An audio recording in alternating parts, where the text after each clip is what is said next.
कक्षा 12वीं हिंदी पीरियड में स्वागत है। परमात्मा को हाजिर नाजिर करते हुए नजदीक बैठेंगे, नजदीक बैठेंगे। परमात्मा को हाजिर नाजिर करते हुए अगला पाठ चालू करते हैं। बाजार दर्शन सवेरे समाप्त किया, ये दूसरे दिन का पीरियड आप अटेंड करेंगे। धर्मवीर भारती का है पाठ, उन्होंने लिखा है काले मेघा पानी दे। सब जानते हैं अभी पानी की आवश्यकता है, नहर है उनके लिए भी, जहाँ नहर नहीं गई है उनके लिए भी।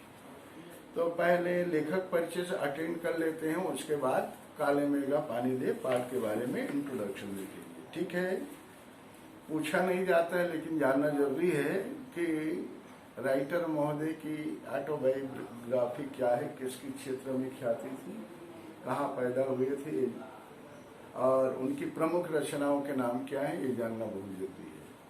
और एक बता दूं मैं, गद्य की विधा है आप लोग, कहानी, नाटक, रिपोर्टाज, संस्मरण, रेखाचित्र। मैंने 9वीं 10वीं आप लोगों को पढ़ाया था, वो आप लोग रिवीजन करेंगे। वो क्या करना है आप लोगों को, ये करना है, क्या करना है, एक एक दफे देखना है कहानी क्या है, नाटक का है, रिपोर्टाज का है उसका, और आरंभिक कहानीकार होने का ले, ये उपन्यासकार होने का से, ऑटोबायोग्राफी मतलब संक्षिप्त परिचय उसका जानना जरूरी है। तो वो भी रखेंगे आप लोगों के कोर्स में, ठीक है, ख्याल है। और नोटेशन बनाते जाएंगे, मैं वो सब कॉपी में जुटवाते जाएंगे। बार बार नहीं बोलूंगा, जो करेगा वो पाएगा, नहीं करेगा वो पछताएगा। धर्मवीर भारती कक्षा 12वीं, पाठ का नाम क्या है, काले मेघा पानी दे। किसने लिखा है, धर्मवीर भारती। पहले तो पाठ का नाम जानना है, उसके बाद किसने लिखा है इसको जानना है, उसके बाद आपको 1 नंबर मिल जाएगा। संदर्भ, प्रसंग, व्याख्या, विशेष सब बिंदु में नंबर रहता है। संदर्भ ठीक लिख दिया 1 नंबर, प्रसंग ठीक से लिख दिया 2 नंबर हो गया। अब व्याख्या ठीक से लिख दिया तो उसमें 2, अब ये विशेष में रहता है। इस तरह से 4-5 नंबर रहते हैं, 5 नंबर आपको मिल जाएगा। आप सीधा सीधा व्याख्या लिखेंगे तो आपको 4 या 5 नंबर का जो रहता है 100% नंबर नहीं मिलेगा। सब नंबर हिसाब से करेंगे। और यदि उसी तरह से पत्र लिखते हैं, पत्र में आपका संबोधन ठीक है तो नंबर मिलेगा, विषय ठीक है तो नंबर मिलेगा, बीच का समझाना ठीक है तो नंबर मिलेगा, आखिरी में समापन आपका ठीक है नंबर मिलेगा, भवधी है आपका ठीक है तो नंबर मिलेगा। कोई माई का लाल काट नहीं सकता आपका, 5 में 5 नंबर। इस तरह से अभी इतना बांध दिया परीक्षक को बोर्ड वाले ने कि वो अपने मन से कुछ भी नंबर नहीं दे सकता है। अब देगा तो फिर नौकरी चली जाएगी। धर्मवीर भारती का जन्म हुआ था 1926 में इलाहाबाद उत्तर प्रदेश में। इलाहाबाद जब सब जानते हैं, जब जिंदा रहते हैं तो नहीं जानते, लेकिन जब मृत्यु हो जाती है तो अस्थि को लेकर जाते हैं हिंदू परंपरा में अस्थि विसर्जन के लिए। अब मान्यता क्या है सब जानते हैं, बताने की आवश्यकता नहीं है। प्रमुख रचनाओं के नाम सुनिए। कनुप्रिया है, किनकी रचना का नाम, धर्मवीर भारती। 7 गीत वर्ष, ठंडा लोहा कविता संग्रह है। बंद गली का आखिरी मकान कहानी संग्रह है। सूरज का 7वां घोड़ा, गुनाहों का देवता उपन्यास है। अंधा युग गीत नाट्य है। पश्यंती कहानी, अनकहानी, मानव मूल्य और साहित्य, ठेले पर हिमालय, इनका निबंध संग्रह है। आपको सम्मान मिला है, पद्मश्री, व्यास सम्मान, साहित्य के कई अन्य राष्ट्रीय पुरस्कार भी मिले। आप संप्रति का निधन सन 1997 में हुआ, पैदा हुआ 1926 इलाहाबाद में उत्तर प्रदेश में, आपका निधन हुआ 1997 में। अपनी सहज प्रवृत्तियों को मारो मत, लेकिन उनके दास भी न बनो। जीवन के सहज प्रवाह में उन्हें आने दो, फलीभूत होने दो, पर यदि वे निरंकुशता से हावी होने लगे तो उन्हें भस्म कर देने की तेजस्विता और आत्मनियंत्रण भी रखो। बहुत अच्छी बात कहा है धर्मवीर भारती ने। गुनाहों का देवता,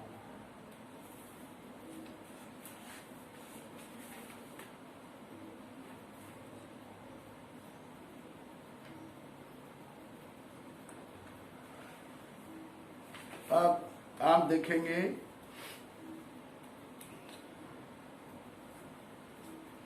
उनकी प्रमुख रचनाओं में क्या क्या लिखा है इसके बारे में संक्षिप्त जानकारी रखेंगे। एक तो गुनाहों का देवता उपन्यास के लोकप्रिय धर्मवीर भारती का आजादी के बाद के साहित्यकारों में विशिष्ट स्थान है। उनकी कविताएं, कहानियां, उपन्यास, निबंध, नीतिनाद, गीत नाट्य, रिपोर्टाज हिंदी साहित्य की उपलब्धियां हैं। भारती जी के लेखन की एक खासियत यह भी है कि हर उम्र और हर वर्ग के पाठकों के बीच उनकी अलग अलग रचनाएं लोकप्रिय है। वे मूल रूप से व्यक्तित्व स्वातंत्र्य, मानवीय संकट, रोमानी चेतना के रचनाकार हैं। तमाम सामाजिकता और उत्तरदायित्व के बावजूद उनकी रचनाओं में व्यक्ति की स्वतंत्रता ही सर्वोपरि है। रूहानियत उनकी रचनाओं में संगीत में लय की तरह मौजूद है। उनका सर्वाधिक लोकप्रिय उपन्यास गुनाहों का देवता एक सरस और भाव प्रवण प्रेम कथा है। दूसरे लोकप्रिय उपन्यास सूरज का सातवां घोड़ा। पहला उनका लोकप्रिय उपन्यास गुनाहों का देवता और दूसरा सूरज का सातवां घोड़ा पर हिंदी फिल्म भी बन चुकी है। इस उपन्यास में प्रेम को केंद्र में रखकर निम्न मध्य वर्ग की हताशा, आर्थिक संघर्ष, नैतिक विचलन और अनाचार को चित्रित किया गया है। स्वतंत्रता के बाद गिरते हुए जीवन मूल्य और अनास्था, मोहभंग, विश्व युद्ध से उपजा हुआ डर और आम मानवीयता की अभिव्यक्ति अंधा युग में है। अंधा युग बहुत ही अच्छी बात है। उनके पुस्तकों में क्या क्या विषय को समावेश किया गया है इसके बारे में संक्षिप्त जानकारी है। अंधा युग गीत साहित्य के श्रेष्ठ गीत नाट्यों में है। मानव मूल्य और साहित्य पुस्तक समाज सापेक्षिता को साहित्य के अनिवार्य मूल्य के रूप में विवेचित करती है। इन विधाओं के अलावा भारती जी ने निबंध और रिपोर्टाज भी लिखे। उनके गद्य लेखन में सहजता और आत्मीयता है। बड़ी से बड़ी बात तो बातचीत की शैली में कहते हैं और सीधे पाठकों के मन को छू लेते हैं। एक लंबे समय तक हिंदी की साप्ताहिक पत्रिका धर्मयुग फिलहाल प्रकाशन बंद हो गया है। धर्मयुग की संपादक रहते हुए हिंदी पत्रकारिता को समाकर गंभीर पत्रकारिता के ही मानक बनाया। आगे हमारा यहाँ प्रस्तुत संस्मरण काले मेघा पानी दे में ये गद्य की कौन सी विधा है? काले मेघा पानी दे गद्य की प्रमुख विधा संस्मरण है। ख्याल रखेंगे, कभी कभी ऐसा पूछ लेता है विद्यार्थी। ठीक है, तैयार रहेंगे। दो भी पाठ पढ़ते हैं। कविता है तो कविता के राइटर कौन है, कहाँ पैदा हुए थे, मृत्यु कब हुई, तो हो गया है। तो गद्य है तो राइटर कौन है और क्या है, गद्य की कौन सी विधा है, इसको जानना जरूरी है। काले मेघा पानी दे में ये संस्मरण गद्य की संस्मरण विधा है। मैं लोक प्रचलित विश्वास और विज्ञान के द्वंद्व का सुंदर चित्रण है। विज्ञान का अपना तर्क है और विश्वास का अपना सामर्थ्य। विश्वास का अपना सामर्थ्य, दोनों का अलग अलग। इसमें कौन कितना सार्थक है, यह प्रश्न पढ़े लिखे समाज को उद्वेलित करता रहता है। इसी द्विधा को लेकर लेखक ने पानी के संदर्भ में प्रसंग रचा है। आषाढ़ का पहला पखवाड़ा बीत जाने के बाद भी खेती और बहुकाज प्रयोग के लिए पानी ना हो तो जीवन चुनौतियों का घर बन जाता है। उन चुनौतियों का निराकरण विज्ञान न कर पाए तो उत्सव धर्मी भारतीय समाज चुप नहीं बैठता, वह किसी जुगाड़ में लग जाता है। प्रपंच रचता है हर कीमत पर जीवित रहने के लिए। अशिक्षा बेबसी के भीतर से उपाय और काट की खोज करता है। लेखक ने अपने किशोर जीवन के इस संस्मरण में दिखलाया है कि अनावृष्टि दूर करने के लिए गांव के बच्चों के इंदर सेना द्वार द्वार पानी मांगने चलती है। लेखक का तर्कशीलता किशोर मन भीषण सूखे में उसे पानी की निर्मम बर्बादी के रूप में देखता है। कक्षा 12 में धर्मवीर भारती का ऑटोबायोग्राफी सुन रहे थे, बीच में डिस्टर्ब हो गया था, कोई बात नहीं, आगे चलाते हैं। लेखक ने अपने किशोर जीवन के इस संस्मरण में दिखलाया है कि अनावृष्टि दूर करने के लिए गांव के बच्चों की इंदर सेना द्वार द्वार पानी मांगने चलती है। और लेखक का तर्कशील किशोर मन भीषण सूखे में उसे पानी की निर्मम बर्बादी के रूप में देखता है। इसी किशोर मन का वितर्क नहीं, वैज्ञानिक तर्क ही कहना चाहिए। और विज्ञान विषय की इतने दीर्घ काल तक पढ़ाई और विज्ञानोपलब्ध आविष्कारों से अपने जीवन को भौतिक सुख सुविधाओं से भरते रहने के बावजूद इस देश की जनमानस में ऐसी वैज्ञानिक दृष्टि का न जन्म पाना अफसोसनाक ही कहा जा सकता है। पर जनता के सामूहिक चित्त में बैठे विश्वासों का क्या करें, जिनसे संचालित होने वाले कुछ लौकिक कर्मकांड संस्कृति की घटना के रूप में हमें लगते हैं। यदि वे विश्वास प्रत्यक्षतः जानलेवा या नस्ल, जाति, मजहब और लिंग के आधार पर किसी समुदाय के लिए अपमानजनक हो, तब तो उन्हें अंधविश्वास कहना उनका शीघ्र निराकरण ही एकमात्र कर्तव्य है। पर यदि कुछ विश्वास विज्ञान सम्मत न होकर भी उक्त तरह से हानिकारक न हो, तो उनके साथ भी उसी प्रकार का बर्ताव क्या उचित है? ऐसा करने में क्या हमारे सांस्कृतिक मन के खाली हो जाने का खतरा नहीं है? विश्वास की भी तो एक रचनात्मक भूमिका हो सकती है। लेखक महोदय का कहना है, आपातकाल में निराशा दूर करने या अधीरता को थामने अथवा विभक्त जन चेतना को जोड़ने के अर्थ में अब सवाल रह जाता है कि वारिस के लिए किए जाने वाले उक्त भोले प्रयत्न किस कोटि के अंतर्गत हैं। लेखक ने कोई निर्णय नहीं दिया है, पर एक बात स्पष्ट होती है कि जीजी की संतुष्टि और अपने प्रति उनका सद्भाव बचाए रखने के लिए वह उन तमाम रीति रिवाजों को ऊपरी तौर पर ही सही अपनाने को बचपन में बाध्य बना रहता था। इससे क्या संकेत लिया जा सकता है? विज्ञान का सत्य बड़ा है या सहज प्रेम का रस, या दोनों? बहुत ही अच्छी पाठ है। काले मेघा पानी दे। ठीक है, चालू करेंगे। आज ही चालू करेंगे तो दूसरे दिन चालू करेंगे। आज ही चालू करते हैं।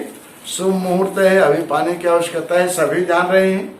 सभी को पानी की आवश्यकता है ना भारती, है? हाँ, तो काले मेघा पानी दे निवेदन करते हैं। किसने लिखा है? अच्छा, पाठ का नाम क्या है बच्चों बताइए? काले मेघा पानी दे। किसने लिखा है? धर्मवीर भारती। उन लोगों के दो नाम थे, इंद्रसेना या मेंढक मंडली, बिल्कुल एक दूसरे के विपरीत। जो लोग उनके नग्न स्वरूप शरीर और उनकी उछल कूद, उनके शोर शराबे, उनके कारण गली में होने वाले कीचड़ कांदों से चिढ़ते थे, वे उन्हें कहते थे मेंढक मंडली। उनकी अगवानी गलियों में होती थी। वे होते थे 10-12 बरस से 16-18 बरस के लड़के, सांवला, नंगा बदन, सिर्फ एक जांघिया या कभी कभी सिर्फ लंगोटी, एक जगह इकट्ठा होते थे। पहला जयकारा लगता था, बोल गंगा मैया की जय। और जयकारा सुनते ही लोग सावधान हो जाते थे। स्त्रियां और लड़कियां छज्जे बारजे से झांकने लगती थी और यह विचित्र नंग दंग टोली उछलती कूदती समेत पुकार लगाती थी।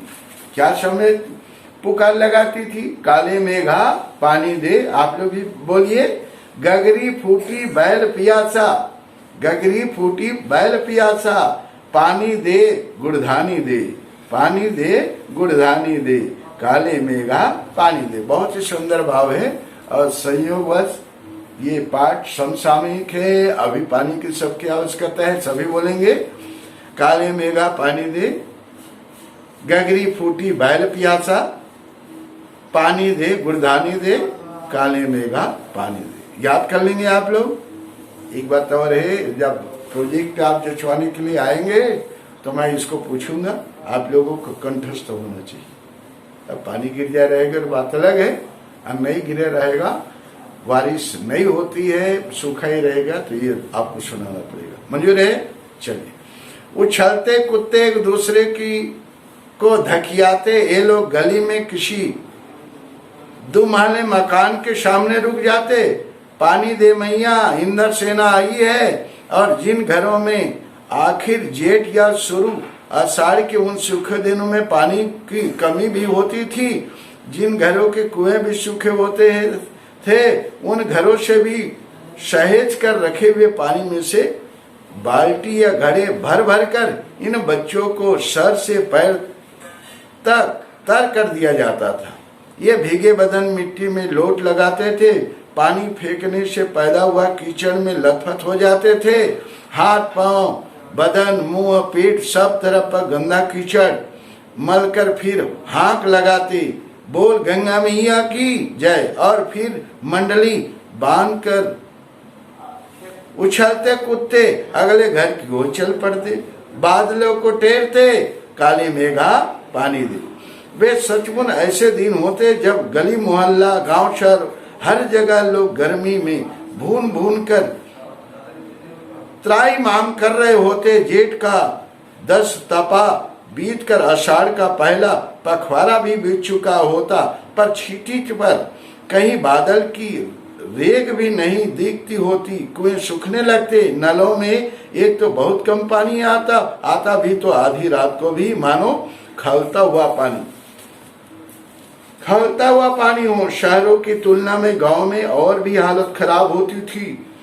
जहां जुताई होनी चाहिए वहां खेतों की मिट्टी सूखकर पत्थर हो जाती, फिर उसमें पपड़ी पड़कर जमीन फटने लगती। लू ऐसे कि चलते चलते आदमी आधे रास्ते में लू खाकर गिर पड़े। ढोर डंगर प्यास के मारे मरने लगते, लेकिन बारिश का कहीं नाम निशान नहीं। ऐसे में पूजा पाठ, कथा, विधान सब करके लोग जब हार जाते, तब अंतिम उपाय के रूप में निकलती यह इंद्र सेना।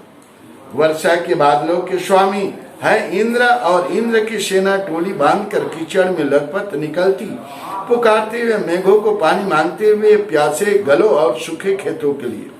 पानी की याद पर जैसे सारा जीवन आकर टिक गया हो। बस एक बात मेरे समझ में नहीं आती थी कि जब चारों ओर पानी की इतनी कमी है तो लोग घर में इतनी कठिनाई से इकट्ठा करके रखा हुआ पानी बाल्टी भर भर कर इन पर क्यों फेंकते हैं। कैसी निर्मम बर्बादी है पानी की। लेखक महोदय का कहना है, धर्मवीर भारती का, देश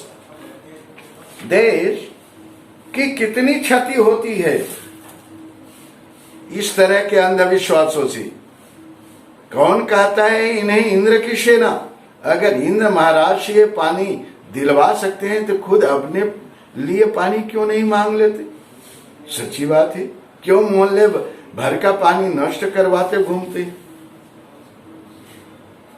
नहीं, यह सब पाखंड है, अंधविश्वास है। ऐसी अंधविश्वासों के कारण हम अंग्रेजों से पिछड़ गए और गुलाम बन गए। लेखक महोदय का कहना सही बात है। मैं असल में था तो इन्हीं मेंढक मंडली वालों की उम्र का, पर कुछ तो बचपन के आर्य सामाजिक संस्कार थे, और एक कुमार सुधार सभा कायम हुई थी, उसका उप मंत्री बना दिया गया था। सो समाज सुधार का जोश कुछ ज्यादा ही था। अंधविश्वासों के खिलाफ तो तर्कस में तीर रखकर घूमता रहता था, मगर मुश्किल यह थी कि मुझे अपने बचपन में जिससे सबसे ज्यादा प्यार मिला वे थी जीजी। यो मेरे रिश्ते में कोई नहीं थी, उम्र में मेरी माँ से भी बड़ी थी, पर अपने लड़के बहू सबको छोड़कर उनके प्राण मुझी में बसते थे, और वो भी उन तमाम रीति रिवाजों, तीज त्योहारों, पूजा अनुष्ठानों की खान जिन्हें कुमार सुधार सभा का या उप मंत्री अंधविश्वास कहता था, और उन्हें जड़ से उखाड़ फेंकना चाहता था। पर मुश्किल यह थी कि उनका कोई पूजा विधान, कोई त्योहार अनुष्ठान मेरे बिना पूरा नहीं होता था। दिवाली है तो गोबर और कौड़ियों से गोवर्धन और सतियां बनाने में लगा हूँ। जन्माष्टमी है तो रोज 8 दिन की झांकी तक को सजाने और पंजीरी बांटने में लगा हूँ। हर छठ है तो छोटी रंगीन कुल्हियों में भूजा भर रहा हूँ। किसी में भुना चना, किसी में भुनी मटर, किसी में भुने अरवा चावल, किसी में भुना गेहूं। जीजिया सब मेरे हाथों से कराती ताकि उनका पुण्य मुझे मिले, केवल मुझे। लेकिन इस बार मैंने साफ इनकार कर दिया। नहीं फेंकना है मुझे उल्टी भर भर कर पानी इस गंदी मेंढक मंडली पर। जब जीजी बाल्टी भरकर पानी ले गई, उनके बूढ़े पांव डगमगा रहे थे, हाथ कांप रहे थे, तब भी मैं अलग मुंह फुलाए खड़ा रहा। शाम को उन्होंने लड्डू मठरी खाने को दिए तो मैंने हाथ से अलग खिसका दिया, मुंह फेर कर बैठ गया। जीजी से बोला भी नहीं। पहले वे भी तमतमाई, लेकिन ज्यादा देर तक उनसे गुस्सा नहीं रह गया। पास आकर मेरा सर अपनी गोद में लेकर बोली, देख भैया रूठ मत, देख भैया रूठ मत, मेरी बात सुन। यह सब अंधविश्वास नहीं है। हम इन्हें पानी नहीं देंगे तो इंद्र भगवान हमें पानी कैसे देंगे। मैं कुछ नहीं बोला। फिर जीजी बोली, तू इसे पानी की बर्बादी समझता है, पर यह बर्बादी नहीं है। यह पानी का अर्घ्य मतलब समझते हैं कि स्नान करते हैं तो सूर्य नारायण को, सूर्य को पानी अर्घ्यांजलि में पानी चढ़ाते हैं, भैया अर्घ्य चढ़ाते हैं। जो चीज मनुष्य पाना चाहता है उसे पहले देगा नहीं तो पाएगा कैसे। इसीलिए ऋषि मुनियों ने दान को सबसे ऊंचा स्थान दिया है। ऋषि मुनियों के काहे बदनाम करती हो जीजी? क्या उन्होंने कहा था कि जब आदमी बूंद बूंद पानी को तरसते तब पानी कीचड़ में बहाओ? ऐसे ऋषि मुनि ने कहा। कुछ देर चुप रहे जीजी, फिर मठरी मेरे मुंह में डालती हुई बोली, देख बिना त्याग के दान नहीं होता। अगर तेरे पास लाखों करोड़ों रुपये हैं, उसमें से तू 2-4 रुपये किसी को दे दे तो यह क्या त्याग हुआ? त्याग तो वह होता है जो चीज तेरे पास भी कम है, जिसकी तुझको भी जरूरत है, तो अपनी जरूरत पीछे रखकर दूसरे के कल्याण के लिए उसे दे दे तो त्याग तो वह होता है, दान तो वह होता है, उसी का फल मिलता है। बहुत ही अच्छी सुंदर परिभाषा दी और सही बात है।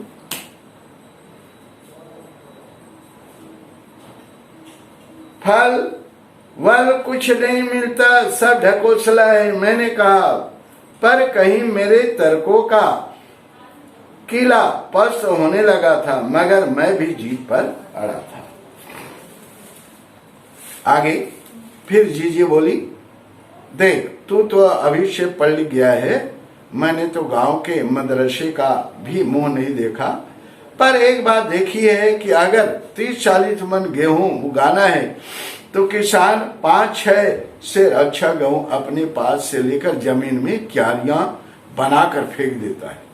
अच्छी बात है, बीज डालता है, उसे बुआई कहते हैं। हाँ सही बात है। वह जो सुख है हम अपने घर का पानी इस पर फेंकते हैं, वह भी बुआई है। यह पानी गली में बोएंगे तो सारे शहर कस्बा गांव पर पानी वाले बादलों की फसल आ जाएगी।